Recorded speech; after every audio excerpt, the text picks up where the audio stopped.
এই ঘাটিতে আমার গাড়িটা প্রবলেম হয়ে গেছে, ব্রেকডাউন।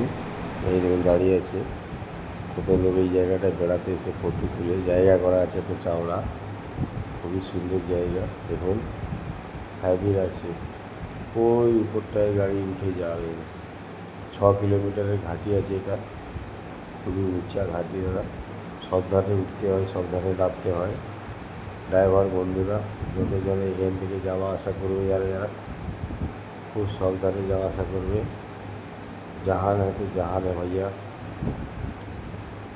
সবাই ভালোভাবে যাওয়া আসা করবে সুস্থভাবে।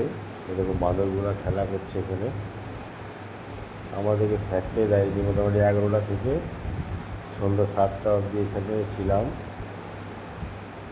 কিন্তু বাঁদরগুলো একদম উৎপাত করে দিয়েছে। খাবারের ডিবা নিয়ে পালিয়ে যাচ্ছে, এটা নিয়ে পালিয়ে যাচ্ছে। গেট সবসময় লাগিয়ে রাখতে হয়েছে। এই দেখুন, এরা তো মেন কিছু খেতে পারে না এখানে, যেটা পায় সেটা নিয়ে পালায়। খুবই ভালো লাগছে। ধরো সুন্দর জায়গা, চারিদিকে সবুজ আর সবুজ। প্রিয় ড্রাইভার বন্ধুরা, যদি ভালো লাগে আমার চ্যানেলটা সাবস্ক্রাইব করে দেবে। শেখ রিজাউল নামে আছে।